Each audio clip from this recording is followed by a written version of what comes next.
by the ward's chairman, Martins Oshigweme, had earlier announced the suspension of the LP national chairman. But now the party has been stopped from suspending the national officers till the determination of a motion on notice. The order was given on Wednesday by State High Court sitting in Benin, the Edo State capital. According to a statement signed by the National Secretary of the Labour Party, Umar Farouk, the party's lawyer, Igbokwe, a senior advocate of Nigeria, confirmed that he has got a High Court order. A status quo be maintained and no action which may result to the suspension of any national officer of the party be taken. And for more on that story, as well as the reported pressure being mounted on Labour Party's presidential candidate Peter Obi to flee Nigeria and abandon his challenge of the presidential election results, we're now being joined by Dr. Tanko Yunusa, spokesman for Obi Dati Presidential Campaign Organization. Good to have you again on Newsday. Now, let's go straight to the High Court sitting in Benin, which restrained Labour from suspending its national offices and, of course, the chairman till the determination of motion on notice. So, can you give us a background of how this developed and why we're where we are with Labour at this stage? Well, I thank you very much for having me. And it's very clear that the Labour Party is the darling political party of most Nigerians as today, at least those of us who are interested in getting Nigeria back on the right track. And so every attack and every means of demarketing the Labour Party, including the presidential candidate, is the scheme that is being put into place at the moment now. And then it only makes us more popular, it makes us even more stronger. And then the more they throw things at us, the more we rebuff them and then make sure that we're doing the right thing on the right time.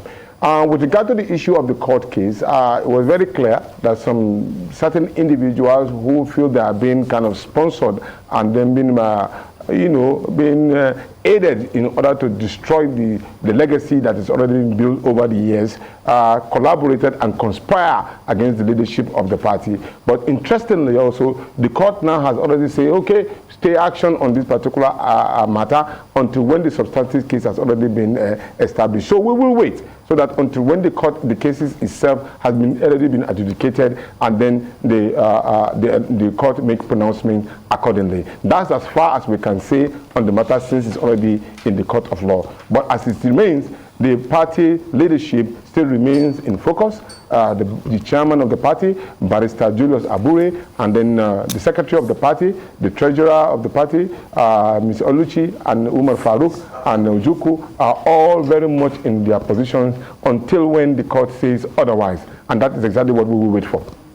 The Labour Party will seem to be spending a lot of time with law officers in the coming days. It seems that there's also threats that we've heard in order to get your presidential candidate to drop the case in court. We're hearing of threats severe enough to make him want to leave the country. I want to ask, how seriously are you taking those threats? What is being done about them? Have security services been contacted? And also what the temperature is like for those within the Labour Party, especially seeing as attack is coming from all sides? Well, you can see me smiling. Yesterday we just issued a statement as regard to what is happening within the system. There are serious threats against the Nigerian state. It's not about Peter Obi now. He has gone beyond that. Because when you challenge the Nigerian state and then its unity, and then using religion and tribal sentiment in order to send a negative signal to the Nigerian people, of course, actually, those are the people who are a threat to the Nigerian society, not Peter Obi. Because it is very, very clear. You told us that an election has been conducted based on provisions of the law. We challenged that particular provision of the law, and we said that the candidate in which was put in place does not have the prerequisite to contest for the election. And we also said that that particular person has already been convicted as a felon on the issue of drug abuse, which we still maintain and we are still pursuing. So what we are simply doing, we are challenging the system, illegal system, legally. I repeat, we are challenging the illegal system legally. And then it has become a problem for those who could not really contain this particular fact of the matter. So as it is now, they are now using all kinds of ways. They started with the issue of religion, concocting all kinds of audios and all, sending a signal to our Muslim brothers in the north, saying that probably Peter Obi was reading the issue, drumming the war music. But the fact is that where were they? Didn't they forget when they was talking about Karejini Birijini? What it simply means that we are going to fight this war to the finish. Where were they when they said they are going to need a parallel government in this country? Who challenged them? And you know the interesting part. Peter Obi and Dati Baba Ahmed did not even kick against the issue of Muslim ticket. But then it went ahead. Just imagine if we have a Christian ticket, which is completely acceptable by law. So there's nothing about issue of religion in this particular case. Rather, what is being done is a concocted statement in order to create an aversion and distraction to the issue of the court in case. We are focused and we are going to go ahead of it. With the issue of whether Peter Obi was asked to be, yes, there have been threats like that, not only to him, to a lot of us. There have been threats to our lives and all. But we didn't care because Nigeria is our focus. And that is the focus of Peter Obi. And he has said clearly, he is not going anywhere. We are right here. We are going to battle this we are going to challenge this particular case of illegality legally, and that's exactly where it stopped. But the issue of intimidation and probably asking him to leave this country because no, he is not going anywhere. He's a general in this particular legal case, and he has his legal team. We are there to support him, and the Nigerian people are there to back him up until when we get to the root of this matter. For crying out loud, we need to put these things on the right space. A continuation of this illegality will make the Nigerian state an illegal entity. Simple. So, but we have to challenge it legally to ensure that the right thing is done. As far as we are concerned, we are not going to do anything aside from the provision of the Constitution of the Federal Republic of Nigeria, which every one of us adhere to. So, at this point in time, the idea of saying probably will abdicate the seat or run away to another country and then you will not deny us of coming into the country, no way. We are all going to be here and challenge this particular illegality, and challenging it legally and make sure the Nigerian state is free and emancipated from the hands of those who want to put it into perpetual poverty and in terms of their own cronies and their families. Very good, Dr. Yunusa. But let's take a look at this again. Mr. Peter Obi went a step further not too long ago. He has accused the APC and government agencies of casting aspersions on his person. Now, why do you think the APC will deliberately try and pressure Mr. Obi in any way upon retaining the mantle of leadership? And of course, as you alluded to, the fact that there are cases ongoing and we should wait for the courts to decide in this regard. If not that there are, you know something about a lie. When you lie, you'll be looking for another lie to cover the previous lie. Can you see the contradiction between the Honorable Minister of Information who said that INEC deliberately, he mentioned the word deliberately, actually stopped the transmission of results on the beavers. And then the INEC chairman also said to us that there were technical glitches. He didn't say that with deliberately. So you see, and then in order to change the narrative, he couldn't just address us here in Nigeria, where the whole matter was. He had to travel all the way to another country to go and address Nigerian matter. And that, of course, put the question into place that why are you going to another country? Because it is very, very clear. Those who are going to advocate for or tell the story of Nigeria, we are here in Nigeria. And they saw these issues, first-hand information. It's not as if they were out of the country. No, nobody told them anything. They saw it by themselves that the 3 elections took place on the same day. Federal House of Representatives, the Senate, and both of these elections were being transmitted live in the RF, but the presidential election was deliberately stopped, deliberately, in order to create chaos within the system. Those are the people that are supposed to have been arrested. And here, for example, is where our security apparatus really need to go into place. Because these perpetrators of this particular audio, you need to find out where did it come from, what is the source, and how did it emanate from. And that is where I have to help, you have to help us here as pressmen. There's what you call investigative journalism. Before you see anything that you run with, Find out exactly what is the source. There must be somebody that will assent to it that I was the one that produced it or how we will generate it. Because one day you will find out that they will concoct something again and send it to the media and say that the President of the Federal Republic of Nigeria is said that he's not interested in ruling this country. It is possible when we allow such a thing to happen. Tomorrow now, they've already orchestrated this same plan to tell our brothers and sisters in the north that Peter Obi has said that it is a religious war. And they are going to say it in most of the mosques. Some of them are already being paid to do this. And I said to my brothers in the north, please, please, and please, look very deeply. I feel pain as a Muslim if my religion will be used to blackmail me, if my religion will be used to deceive me, if my religion will be used to lie on me, and then the same my religion will be used to govern me wrongly. For the past how many years that we have been in power, look at the same people who have put us in this perpetual poverty. We are still the same way. Our children are not going to school. Our people cannot go to their farms.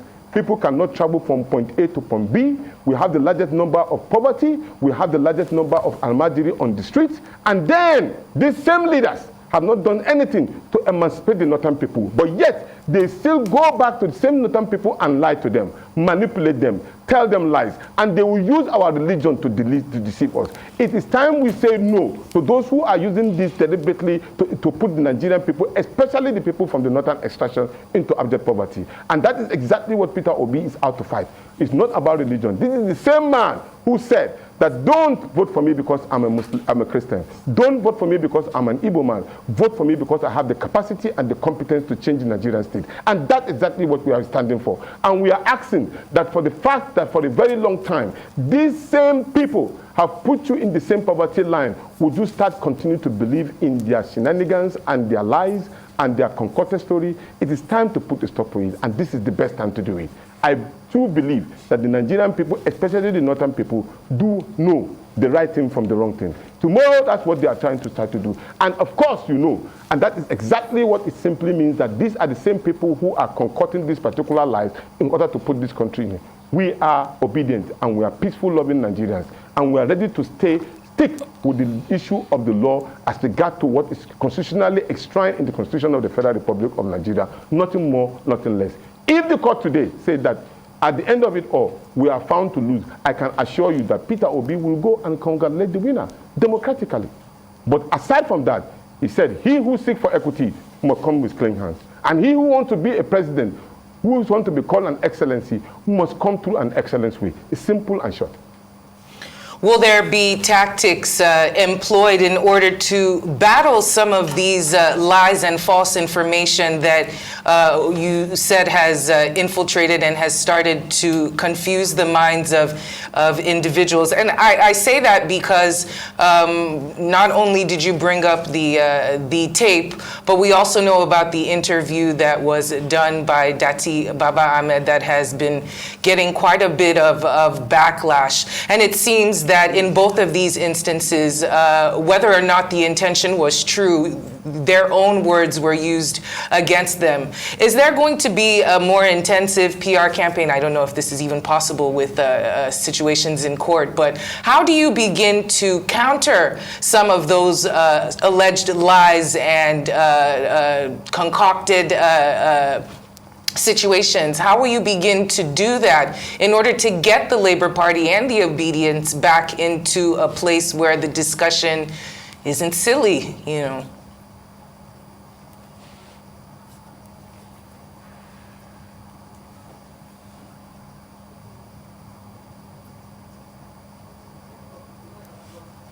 Dr. Yunusa, did you get that?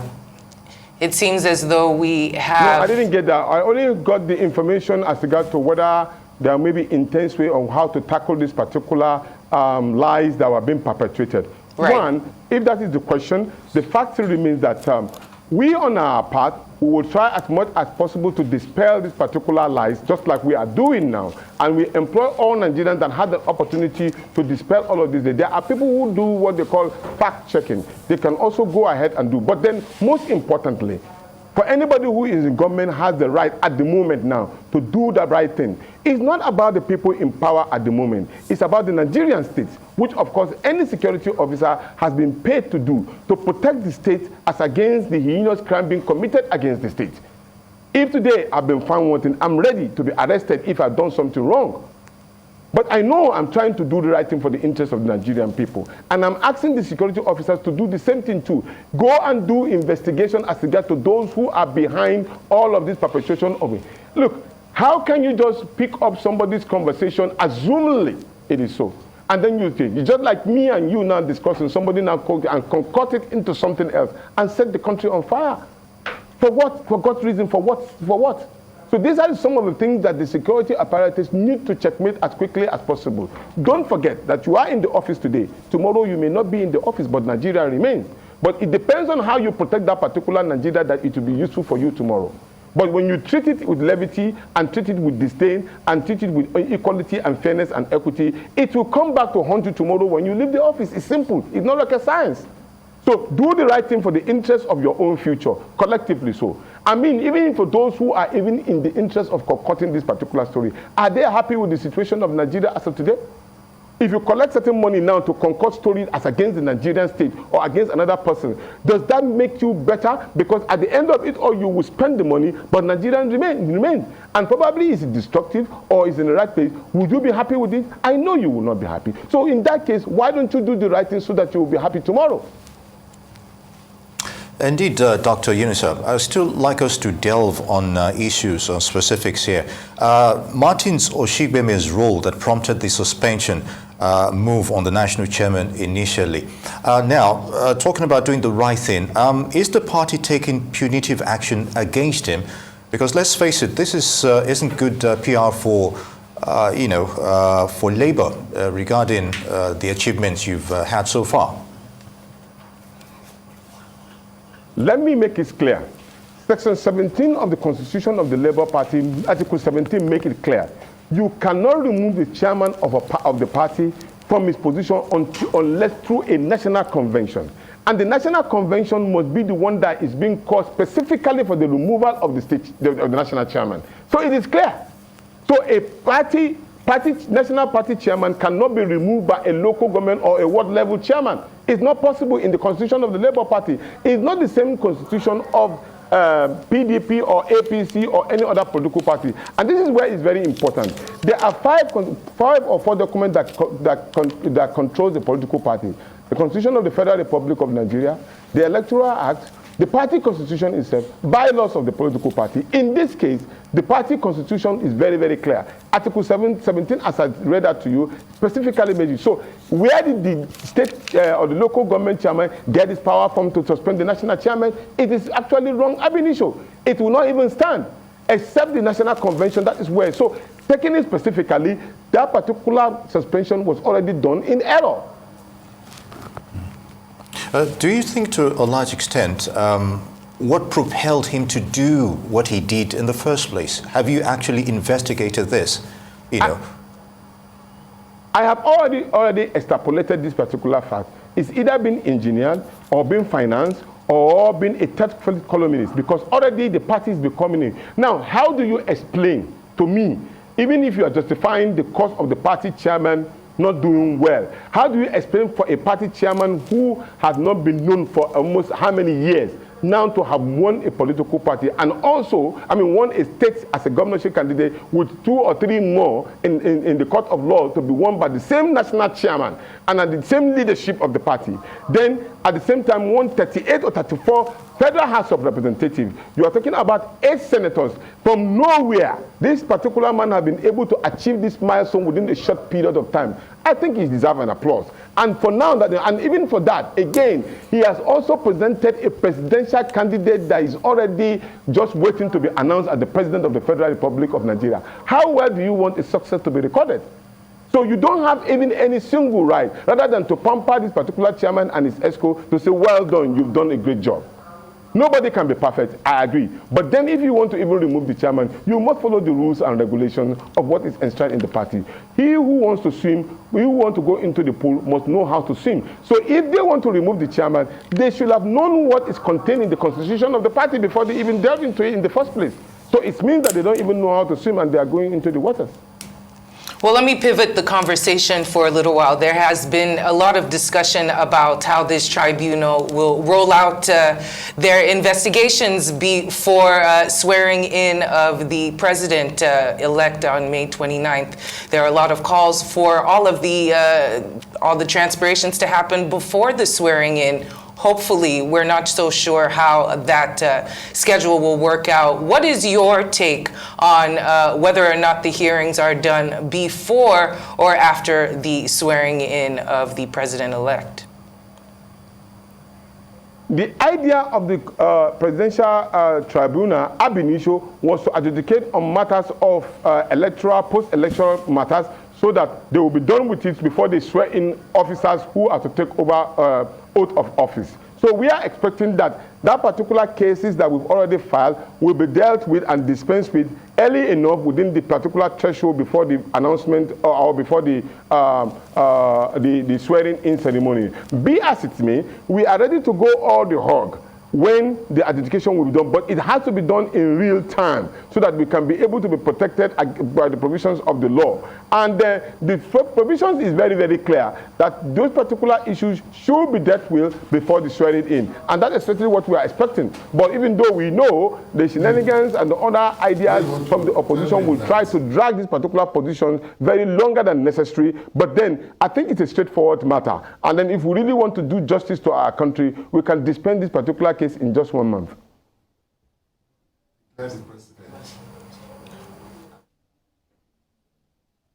All right. Categorically, the case is still being handled in court regarding how Peter Obi is being sworn in, or rather, is being taken to court regarding this issue. But let's just take on this judicial clause till the determination of a motive on notice. So this is a temporary reprieve from the court, as it were. What's next here? How is this impacting on the overall litigation regarding your quest for justice on the elections so far? From this chairman's purported suspension, which has been stopped by the court, and how is this impacting generally on the election litigations so far?